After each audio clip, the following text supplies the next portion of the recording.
Olá, eu sou Geraldo, professor de História, professor do IBAN, professor de História do Brasil. Estou aqui com vocês de novo para dar continuidade ao nosso programa de estudar História do Brasil. Estamos estudando Brasil Colônia. Na aula passada nós discutimos a cana-de-açúcar, tudo sobre ela e o declínio da cana. Hoje nós vamos falar sobre a mineração, uma outra atividade econômica extremamente importante no período colonial. Quando nós falamos de mineração, fica praticamente impossível não começar a falar disso aqui, ó, entradas e bandeiras. O que foram as entradas e bandeiras? As entradas e bandeiras foram expedições desbravadoras do território brasileiro. Já deve ter ouvido falar dos bandeirantes. Pois é, os bandeirantes eram, os membros das entradas e bandeiras. Eu tenho mania de dizer o seguinte: português é uma matéria extremamente importante.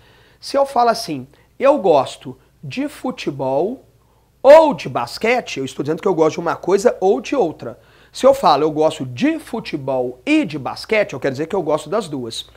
Quando eu coloco para vocês entradas e bandeiras, já dá a ideia disso. Dá a ideia de que são duas coisas diferentes. Não é entradas ou bandeiras, é entradas e bandeiras. Ok, qual que é a diferença básica entre elas? As duas são expedições desbravadoras do território brasileiro. A diferença é que as entradas eram expedições oficiais, financiadas, promovidas pela coroa, enquanto as bandeiras eram particulares. Na faculdade eu tinha uma professora que ela falava assim: mas Geraldo, não faz muita diferença, porque às vezes uma expedição oficial atende interesses particulares e às vezes uma expedição particular atende interesses oficiais, mas tem que ficar registrado que a diferença entre elas é essa. As entradas eram expedições oficiais, as bandeiras eram particulares. Nós temos alguns tipos de entradas e bandeiras. Uma delas, apresamento indígena. Esses chamados bandeirantes capturavam índios e vendiam esses índios como escravos para outras regiões do Brasil, e em alguns casos até para fora do Brasil. Região ali do Uruguai, da Argentina, região platina, para vocês terem uma ideia. Então isso era chamado entrada e bandeira de apresamento ou preação indígena. Um outro tipo de entrada e bandeira que se tinha era o sertanismo ou bandeirantismo de contrato. O que é isso? O bandeirante era contratado para realizar serviços variados. Entre esses serviços poderia ser, por exemplo, perseguir um negro fugido. Ele fazia o papel de capitão do mato. Você quer ver um outro exemplo? Os quilombos, já ouviram falar? Os quilombos eram redutos de negros fugidos. O quilombo mais famoso do Brasil, o Quilombo dos Palmares, tá ok? O Quilombo dos Palmares, liderado pelo Zumbi, Ganga Zumba antes, depois Zumbi, ele foi destruído por um bandeirante chamado Domingos Jorge Velho. O Domingos Jorge Velho ele foi contratado para destruir o Quilombo dos Palmares. Então é um tipo de bandeirantismo ou sertanismo de contrato. Um outro tipo de bandeirantismo, as monções. Na geografia, o termo monções são ventos que se deslocam do litoral para o interior. Do litoral para o interior. Esse nome foi dado a expedições feitas pelos bandeirantes que se deslocavam também entre litoral e interior. Como assim? Eles faziam comércio, a ponte, ligação comercial entre o litoral e o interior do território brasileiro. Temos que lembrar que a mineração se desenvolveu no interior do Brasil, não foi na zona litorânea, foi na zona mais interior. Então eles faziam essa ligação de abastecimento. Daí que vem o delicioso feijão tropeiro. Esses tropeiros, esses bandeirantes que andavam em tropa, em mula e faziam o abastecimento, levava feijão e misturava com farinha para conservar e carne, por aí fora. Então surgiu um prato típico de Minas Gerais chamado feijão tropeiro. Faz em outros lugares, mas um prato típico da região, tá ok? Então as monções eram essas expedições, que faziam a ligação comercial do litoral com o interior. E o último tipo, para nós é mais interessante para o tema da aula aqui, que é de prospecção mineral. São as entradas e bandeiras que, adentrando no território, encontraram ouro e diamante, que os dois principais produtos da mineração no Brasil eram o ouro e diamante. Se a gente pensar na América Hispânica, além do ouro, tinha a prata. No Brasil, a prata não era de uma importância tão grande. Então era ouro e diamante. Foram esses bandeirantes que, adentrando no território, acabaram encontrando ouro e diamante e fundando cidades extremamente conhecidas, como Diamantina, que era a principal região produtora de diamante, conhecido na época como Arraial do Tejuco. Outras cidades como Mariana, Ouro Preto, Sabará, São João del Rei, várias dessas cidades foram fundadas pelos bandeirantes que, em busca desses metais e pedras preciosas, encontraram isso. Tá? Então, muito importante pensar em mineração pensando na atuação desses indivíduos. Só um comentário. São indivíduos que têm uma visão bem ambígua em relação a eles. Alguns os consideram como heróis, os desbravadores do território, fundaram várias vilas e cidades. Outros veem nesses bandeirantes vilões que foram responsáveis pela destruição de comunidades indígenas e de cultura indígena, mas que eles capturavam os índios e vendiam como escravos. Então são duas visões diferentes sobre esses bandeirantes. Uma de heróis, construtores da pátria do território brasileiro, e outras de vilões que destruíram comunidades indígenas, cultura indígena. São duas visões. A história trabalha isso, às vezes com visões diferentes. História não é uma ciência exata que 2 mais 2 é 4. Depende de ponto de vista de interpretação. Continuando, a sociedade mineradora, ela se difere bastante da sociedade canavieira. Então a mineração, ela formou uma sociedade com algumas características específicas. Por exemplo, diferentemente da sociedade canavieira que era rural, a sociedade mineradora ela vai ser mais urbana. Eu citei aqui algumas cidades que foram construídas nessa época pelos bandeirantes. Então uma sociedade mais urbana. Uma outra característica, um maior controle metropolitano. Portugal vai criar vários impostos na região mineradora. O mais famoso deles é o famoso quê? Quinto do ouro. Ou seja, 20% de todo o ouro extraído no Brasil era de Portugal. Isso é o imposto que ele foi criado mais de 100 anos antes de se encontrar ouro e que sempre valeu. Portugal, esse ele nunca abriu mão. 20% de todo o ouro extraído era de Portugal. Claro que teve outros mecanismos aí, as famosas casas de fundição, não é? Onde o ouro deveria ser levado, derretido, transformado em barras. Ali a coroa já dava o selo dela, o carimbo dela, e ela já pegava os 20%. Ou seja, aí não é um imposto a mais, é um mecanismo para cobrar melhor o quinto do ouro. Só que o Brasil é o Brasil desde aquela época. E o famoso jeitinho brasileiro sempre existiu, não é? Então o que era o jeitinho brasileiro na época? Ou o indivíduo, né, criava uma casa de fundição clandestina onde ele mesmo derretia ouro, ele mesmo transformava em barra e ele falsificava o selo da coroa, porque aí se ele estava com ouro em barra, em teoria, ele já pagou os 20%. Em teoria, se ele está com o ouro em barra e com o selo da coroa, ele já pagou os 20%. Só que na prática ele não fez isso, uma vez que ele que falseou isso, falsificou. Era uma estratégia.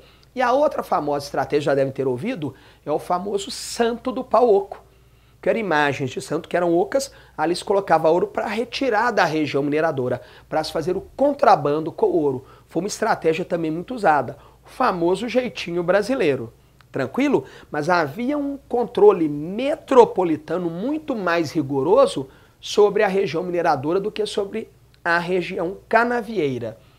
A outra é maior mobilidade social, né? Teve casos, não que era uma comum, que acontecia com frequência, mas teve casos de ex-escravos que na região mineradora conseguiram se tornar donos de escravos.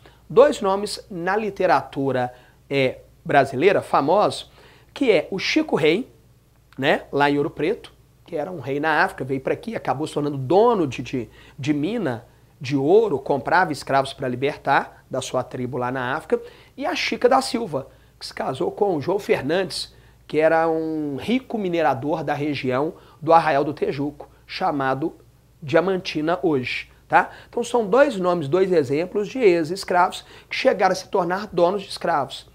Vai ter também a formação de uma classe média. Porque a sociedade mineradora ela é mais complexa. Você vai ter os mineradores, grandes proprietários de terra, você vai ter escravos, Você vai ter no meio alguns padres que intermediavam, inclusive, esse contrabando aí de ouro. Vai ter o comércio local, onde vai ter um comerciante. Então, uma sociedade bem mais complexa do que a sociedade, o quê? Canavieira, no sentido de grupos sociais. Então, você vai ter elite, vai ter escravo lá, e você tem no meio ali uma classe média que se formando na sociedade mineradora. Eu coloquei aqui a palavra aluvião, porque no Brasil predominava, não quer dizer que era só. Algumas cidades dessa da região mineradora, Ouro Preto, por exemplo, é uma que eu já fui lá tem Minas, onde você consegue entrar lá visitar. Mas no Brasil predominava o ouro de aluvião.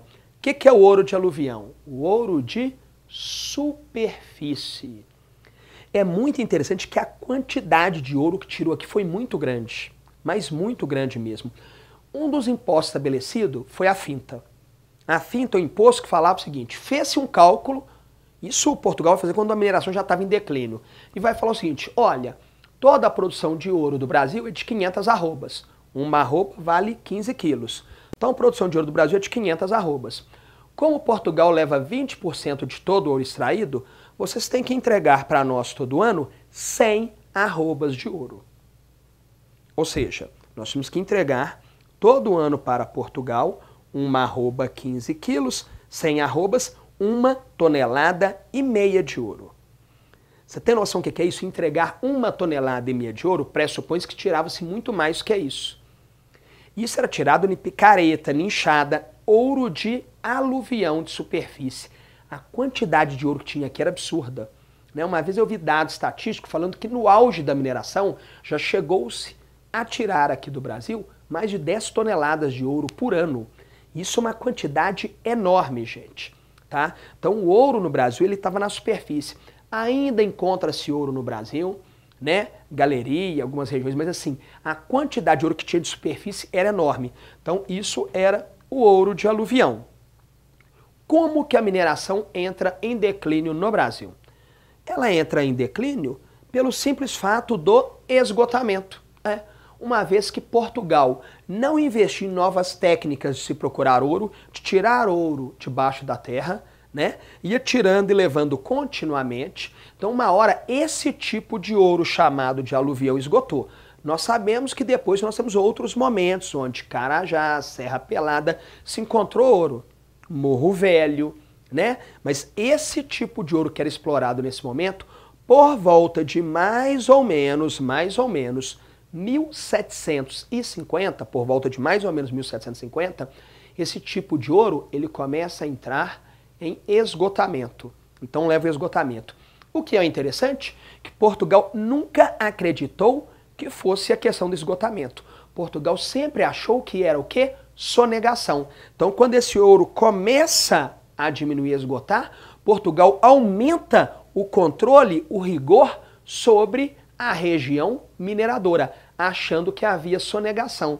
Um exemplo disso é a própria transferência da capital do Brasil, que era de Salvador para o Rio de Janeiro. Isso acontece no momento que o ouro está em declínio. E o Marquês de Pombal, que era o primeiro-ministro de Portugal, ele faz essa transferência justamente para colocar a capital do Brasil, a sede administrativa, mais próximo da região mineradora, para vigiar, para acompanhar melhor. Isso e outros mecanismos. Mas é interessante pensar isso. Portugal sempre achou que havia sonegação, tá? Enquanto, na verdade, o que havia era um esgotamento, né? Claro que havia também sonegação, não estou dizendo isso, né? Nós temos um evento muito interessante ocorrido na região de Minas Gerais, chamado Revolta de Felipe dos Santos ou Sedição de Vila Rica. Isso vai acontecer em 1720, né? Foi justamente no momento que Portugal determinou a implantação das casas de fundição, esses locais onde que o ouro deveria ser levado, derretido, fundido, transformado em barra e ter o selo da coroa. Quando Portugal determina isso, aconteceu uma revolta na cidade de Ouro Preto, na época chamava Vila Rica, por isso revolta de Felipe dos Santos, o líder, ou revolta de Vila Rica, tá? Teve uma revolta lá contra a implantação das casas de fundição. A pressão foi forte da coroa, repressão violenta, Felipe dos Santos foi morto, suas terras queimadas, confiscada, né? Portugal adiou, viu que aquilo ia gerar revoltas, não implantou as casas de fundição de imediato, esperou a poeira baixar para depois implantar as casas de fundição, mas isso demonstra que por que o Felipe dos Santos e essas pessoas fizeram essa revolta, uma vez que não era um imposto a mais, era só um mecanismo de cobrança do quinto do ouro. Isso é uma prova de que, na verdade, havia sonegação, mas também houve o esgotamento desse tipo de ouro. Então, por volta de 1750, esse ouro entra em declínio no Brasil, né? A cana-de-açúcar continua e outras atividades vão acabar se desenvolvendo. Mas deixou heranças na região, com uma sociedade mais urbanizada, que começou a desenvolver outras atividades econômicas, como o comércio, por exemplo, até um certo desenvolvimento manufatureiro. Tanto que Portugal teve que baixar uma norma, chamado Alvará de 1785. O que dizia o Alvará de 1785? Proibia manufaturas na região. Eu tenho mania de brincar nas minhas aulas, falar assim, o Alvará de 1785, que proibia manufaturas, ele foi feito para proibir manufaturas? Os alunos falam assim, sim. Eu falei, não. Ele foi feito para acabar com as manufaturas que já existiam, que estavam se desenvolvendo. A região mineradora chegou a um grau de desenvolvimento tão grande que era a região mais populosa e a que menos o quê? Comprava de Portugal, porque começou a desenvolver manufatura. Então a ordem foi, está proibido e vamos quebrar as manufaturas existentes.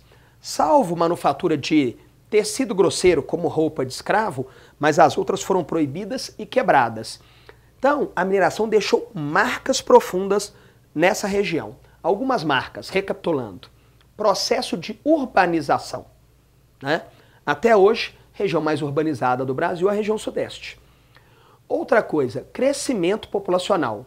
Com a descoberta de ouro, muita gente se deslocou de outras regiões do Brasil para a região mineradora e muita gente veio de fora do Brasil, estrangeiros, portugueses e de outras nações que vieram para o Brasil por causa da mineração. Então, crescimento populacional. Formação de uma classe média, uma sociedade mais complexa, né? E ainda desenvolvimento de outras atividades. Eu gosto de fazer o seguinte paralelo. A mineração, ela acaba contribuindo para o desenvolvimento de outras atividades? Sim. Eu citei aqui manufaturas, comércio, mas não é só. A própria pecuária, que nós vamos falar em uma outra aula, ela é favorecida pela mineração. Uma vez que cresceu a população, você tem um crescimento populacional na região e tinha que alimentar essa população. Então o gado de corte, ele tem uma ampliação, uma vez que você tem um mercado se formando ali. Então a mineração ela deixou marcas profundas até hoje, né? Então, mineração foi uma atividade extremamente importante, tá? Gerou lucro muito grande, mais para Portugal do que para a região, né? Grande parte dessa riqueza acabava indo embora, que eram vários tipos de impostos, eu citei alguns, mas eram vários. Então acabou gerando uma riqueza muito grande, né? Mas permitiu a fixação do homem no interior do território brasileiro. Foi uma atividade que favoreceu a interiorização do território, uma ampliação do território brasileiro, né? E temos aí heranças dessa sociedade que foi formada até hoje. Então, eu quero agradecer a sua presença e na próxima aula nós vamos encerrar a parte de economia brasileira falando de outras atividades econômicas, como a mineração, como a pecuária, drogas do sertão, algodão, cachaça, tabaco. Citar essas atividades, você vê que o Brasil não era só cana-de-açúcar e ouro, tinha várias outras atividades. Nós vamos discutir isso para encerrar a parte econômica do Brasil Colônia. Muito obrigado pela sua presença e aguardo você na nossa próxima aula.